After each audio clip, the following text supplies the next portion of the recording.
अस्सलामुअलैकुम। Class 10th subject physics chapter electricity. पिछली video में हमने कॉम्बिनेशन ऑफ रेसिस्टेंस के बारे में बात की थी और हमने बताया था सीरीज़ कॉम्बिनेशन और पैरेलल कॉम्बिनेशन।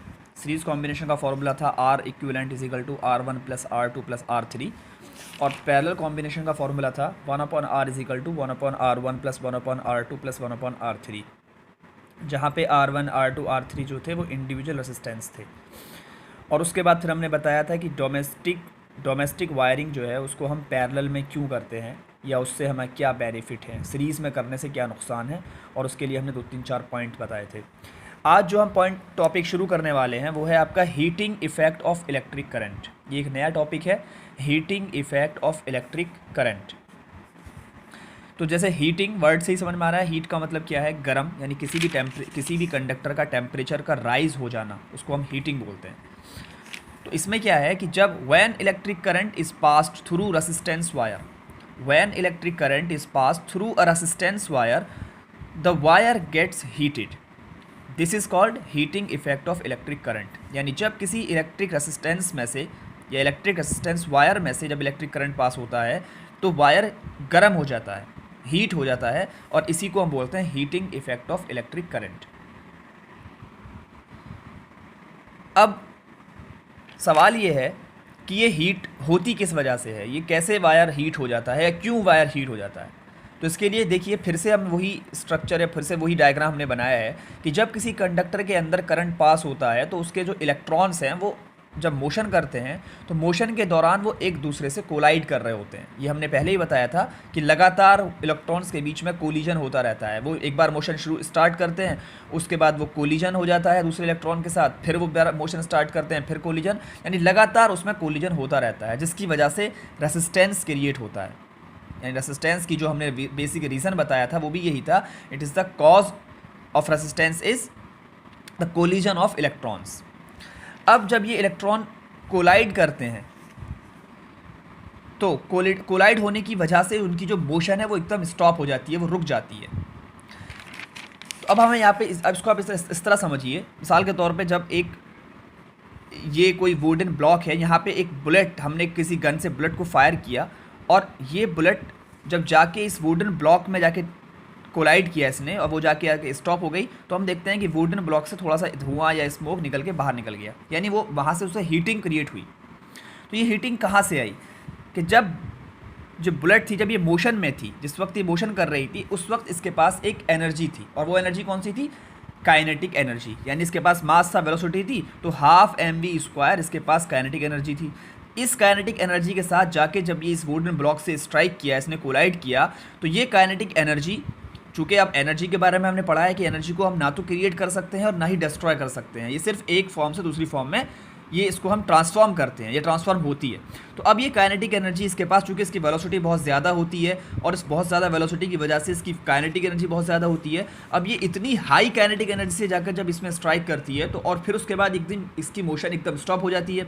तो एनर्जी, जो काइनेटिक एनर्जी थी, वो कहाँ चली गई, वो काइनेटिक एनर्जी इसकी हीट की फॉर्म में बाहर निकल जाती है, हीट एनर्जी की फॉर्म में। तो बेसिकली हीट क्या है, ये एक एनर्जी का एक फॉर्म है। इसी तरीके से जब इलेक्ट्रॉन मोशन कर रहे होते हैं, जब कंडक्टर के अंदर इलेक्ट्रॉन मोशन कर रहे होते हैं, तो मोशन की वजह से उनके पास एक काइनेटिक एनर्जी होती है, और जब जाकर वो दूसरे इलेक्ट्रॉन से कोलाइड करता है तो उसकी इलेक्ट्रॉन की ये काइनेटिक एनर्जी उसकी हीट एनर्जी के फॉर्म में कन्वर्ट हो जाती है, क्योंकि एनर्जी डिस्ट्रॉय तो हो नहीं सकती। जो काइनेटिक एनर्जी पहले उसके पास मौजूद थी अब वो ख़त्म हो जाए, ऐसा तो हो नहीं सकता, वो किसी ना किसी फॉर्म में तो कन्वर्ट होगी। तो जब कोलाइड होता है, कोलिजन होता है, तो फिर वो क्या होगा कि वो हीट एनर्जी की फॉर्म में कन्वर्ट हो जाती है। इस वजह से जो कंडक्टिंग वायर है वो हीट हो जाता है, यानी गर्म हो जाता है।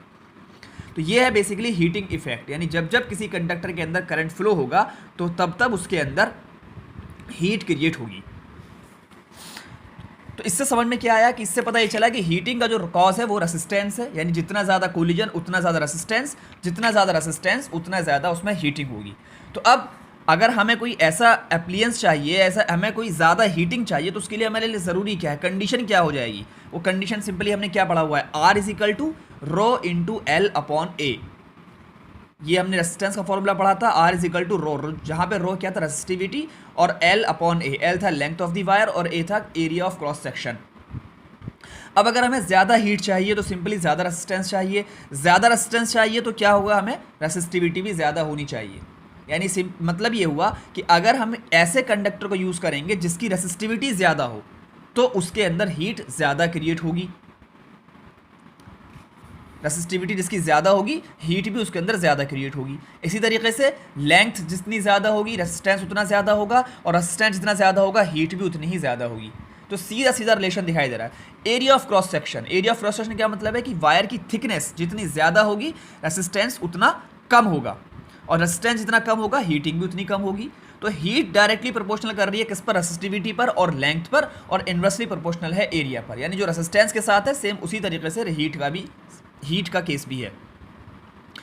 तो अब रेसिस्टिविटी जितनी ज़्यादा होगी उतना ही हीट ज़्यादा होगी। इसी वजह से हम देखते हैं कि जो हमारे हीटिंग एलिमेंट होते हैं, हीटिंग एलिमेंट जो होते हैं उसमें हम मेटल यूज़ नहीं करते, बल्कि उसकी जगह हम एलॉय यूज़ करते हैं। जो हीटिंग एलिमेंट होते हैं उसमें हम एलॉय यूज़ करते हैं। क्यों? क्योंकि एलॉय की रेसिस्टिविटी मेटल से ज़्यादा होती है। जैसे इलेक्ट्रिक आयरन होता है या इलेक्ट्रिक हीटर है, जिससे हम हीटिंग जिससे हमें चाहिए बेसिकली, इलेक्ट्रिक टोस्टर है, इसमें जो हमारा स्प्रिंग बनी हुई है, जो कॉइल बनी हुई है, उसको हम एलॉय का बनाते हैं, ना कि हम प्योर मेटल का। क्योंकि प्योर एलॉय की जो रेसिस्टिविटी होती है वो मेटल से ज़्यादा होती है। इसकी वजह से रेसिस्टिविटी ज़्यादा होगी तो रेसिस्टेंस ज़्यादा होगा, और रेसिस्टेंस ज़्यादा होगा तो हीटिंग ज़्यादा होगी। इसी तरीके से लेंथ ऑफ द कंडक्टर पर, तो अब लेंथ जितनी ज़्यादा होगी इतना ही हीटिंग ही ज़्यादा होगी। तो इस लेंथ को बढ़ाने के लिए हमने देखा होगा कि जो हम कॉइल यूज़ करते हैं वो इस तरह से इस कॉइल को हम घुमा देते हैं ताकि उसकी लेंथ ज़्यादा हो जाए। इस तरह से हम कॉइल को बनाते हैं। किसी भी हीटिंग एलिमेंट की आप देखेंगे, इलेक्ट्रिक हीटर में देखेंगे, इलेक्ट्रिक टोस्टर में देखेंगे, इलेक्ट्रिक आयरन में देखेंगे, तो जो कॉइल होगी वो इस तरह से स्प्रिंग फॉर्म में होगी। क्यों? क्योंकि उसकी कंडक्टरी लेंथ को हमें बढ़ाना होगा। जितना हम लेंथ को बढ़ाएंगे उतना ज़्यादा उसमें रेजिस्टेंस होगा, जितना ज़्यादा रेजिस्टेंस होगा उतनी ज़्यादा हीटिंग होगी। इसी तरीके से एरिया ऑफ क्रॉस सेक्शन जितना ज़्यादा हम कर जाएंगे तो एरिया को हमें कम रखना है, यानी उसके वायर की थिकनेस को हमें कम रखना है ताकि हीटिंग ज़्यादा हो। तो ये आपका heating effect of electric current था। अब इसके बाद इसका फॉर्मूला कैसे, हम इसको कैलकुलेट कैसे करेंगे, हीट कितनी प्रोड्यूस हुई। तो देखिए हीट क्या है, बेसिकली हमने पढ़ा हीट कहाँ से आई, एनर्जी से। जो काइनेटिक एनर्जी इलेक्ट्रॉन के पास थी वो काइनेटिक एनर्जी ही उसकी कन्वर्ट किस में हो गई, हीट एनर्जी में कन्वर्ट हो गई। तो ये काइनेटिक एनर्जी, हीट आई काइनेटिक एनर्जी से, और एनर्जी किसके ट्रांसफॉर्म होता है, वर्क का। जितना किसी बॉडी कितना वर्क करती है, जितनी उसके पास एनर्जी होती है। तो अब हमें देखना ये है कि हमने जितने भी फॉर्मूले इस चैप्टर में पढ़े हैं पीछे, क्या उसमें वर्क का कोई फॉर्मूला पढ़ा है जहाँ पे वर्क आ रहा हो। तो हम देखेंगे पीछे हमने जो फॉर्मूले पढ़े थे उसमें हमने एक फॉर्मूला पढ़ा था, पोटेंशियल डिफरेंस V = W/Q, जहाँ पे W था हमारा वर्क डन।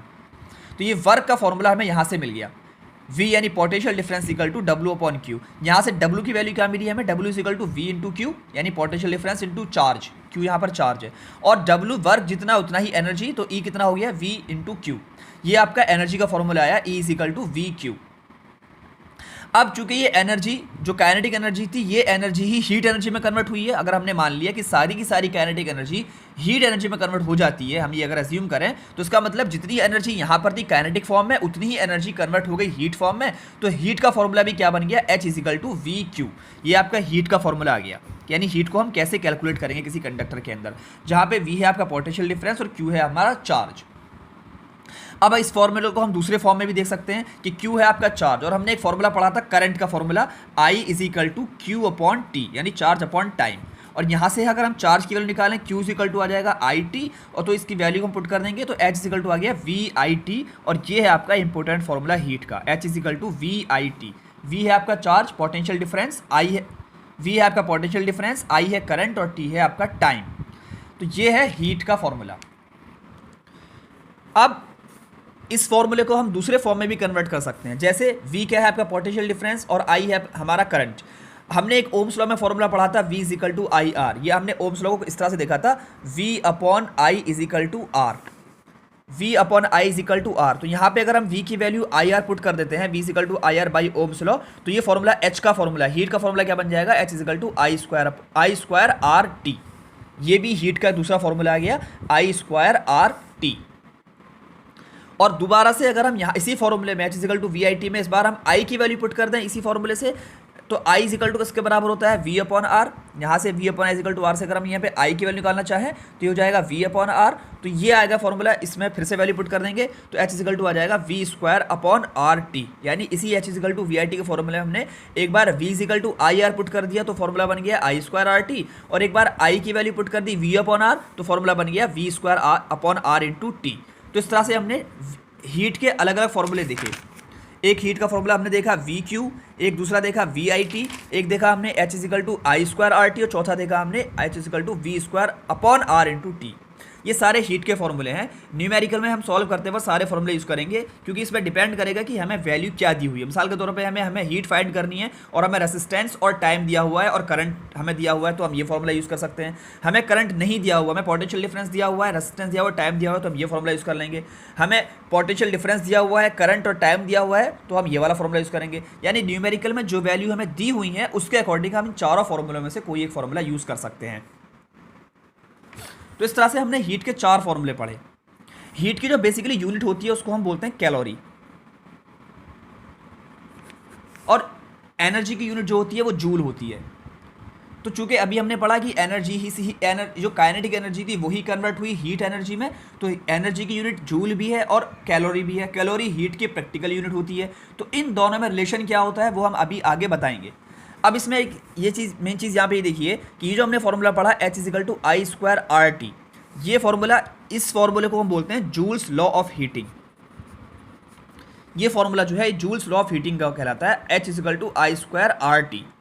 यानी इसको हम वर्ड्स में इस तरह लिख सकते हैं कि heat generated in conductor, heat generated in conductor is directly proportional to the square of the current. हम देख रहे हैं आई पे स्क्वायर है, आई स्क्वायर है तो क्या हो गया, square of the current comma resistance of the conductor and time for which current past. यानी किसी कंडक्टर के अंदर जो हीट क्रिएट होती है वो उसके अंदर जो करंट फ्लो हो रहा है उसकी वैल्यू के स्क्वायर के डायरेक्टली प्रोपोर्शनल, और उस कंडक्टर का जो रेसिस्टेंस है उसके भी डायरेक्टली प्रोपोर्शनल, और टाइम यानी जितनी देर तक करंट फ्लो हुआ है उसके भी डायरेक्टली प्रोपोर्शनल। यानी किसी कंडक्टर के अंदर जितना ज़्यादा करंट पास होगा उतनी ज़्यादा हीट होगी, या जितना ज़्यादा रेसिस्टेंस होगा उतनी ज़्यादा हीट क्रिएट होगी, या जितनी ज़्यादा देर तक, जितने ज़्यादा टाइम तक करंट पास होता रहेगा उतनी ज़्यादा हीट उसमें जनरेट होगी। मिसाल के तौर पे एक कंडक्टर के अंदर सिर्फ 1 सेकंड के लिए करंट पास हुआ या 5 सेकंड के लिए करंट पास हुआ, और एक कंडक्टर में 1 घंटे के लिए हुआ, तो जो 1 घंटे के लिए करंट पास हुआ है उसमें ज़्यादा हीट क्रिएट होगी। ये डायरेक्टली प्रोपोर्शनल होता है हीट के टाइम। तो ये जो आपका लॉ है ये कहलाता है जूल्स लॉ ऑफ हीटिंग, कि heat generated in conductor is directly proportional to the square of the current और resistance of the conductor and time for which current passed. अब चूंकि मैंने जैसे अभी बताया कि हीट और एनर्जी, इनकी हीट की यूनिट होती है जो कैलोरी और एनर्जी की यूनिट होती है जूल, लेकिन चूंकि हीट जो है वो एनर्जी से ही निकल के आई है, या heat is also a form of energy, तो ये जो आपकी 2 यूनिट आई आपकी, एक तो जूल और दूसरा कैलोरी, इन दोनों में आपस में क्या रिलेशन होता है, तो इसमें आप रिलेशन देखिए कि 1 calorie is equal to 4.2 joule. यानी 1 कैलोरी के अंदर 1 कैलोरी हीट का मतलब है 4.2 जूल एनर्जी, 4.2 जूल। तो चूंकि कैलोरी भी एनर्जी की यूनिट है और जूल भी एनर्जी की यूनिट है, तो इन दोनों यूनिट में आपस में क्या रिलेशन होता है, वो रिलेशन है आपका 1 calorie is equal to 4.2 joule. जैसे मिसाल के तौर पे हम बात करें किलोमीटर और मीटर, तो 1 किलोमीटर इज इक्वल टू होता है 1000 मीटर के। तो चूंकि किलोमीटर भी डिस्टेंस की यूनिट है और मीटर भी डिस्टेंस की यूनिट है, तो इन दोनों यूनिट में आपस में रिलेशन क्या है, 1 kilometre is equal to 1000 metre. इसी तरीके से कैलोरी भी एनर्जी की यूनिट और जूल भी एनर्जी की यूनिट, और इन दोनों यूनिट के अंदर जो आपस में रिलेशन है वो क्या है, 1 calorie is equal to 4.2 joule. तो यानी जब हम हीट फाइंड करेंगे न्यूमेरिकल के अंदर, जब हमें हीट निकालना होगा तो न्यूमेरिकल में आपको ये दिया होगा कि आपको हीट फाइंड करनी है जूल में फाइंड करनी है या कैलोरी में फाइंड करनी है। तो जब आप वैल्यू पुट करेंगे उसमें, और आपका आंसर अगर आपका जूल में कैलोरी में आता है, तो उसको आप कन्वर्ट करने के लिए क्या कर देंगे, आप 4.2 से मल्टीप्लाई कर देंगे, तो वो एनर्जी वो कन्वर्ट हो जाएगी जूल में। वो जब हम न्यूमेरिकल करेंगे उस वक्त हम इसको देखेंगे। आपको फिलहाल ये फॉर्मूला याद रखना है, 1 calorie is equal to 4.2 joule. इसके बाद हम बात करेंगे इलेक्ट्रिक पावर। ये एक इंपॉर्टेंट टॉपिक है इसका, इलेक्ट्रिक पावर। इसको देखेंगे हम अगली वीडियो में। आज की वीडियो में इतना ही, शुक्रिया।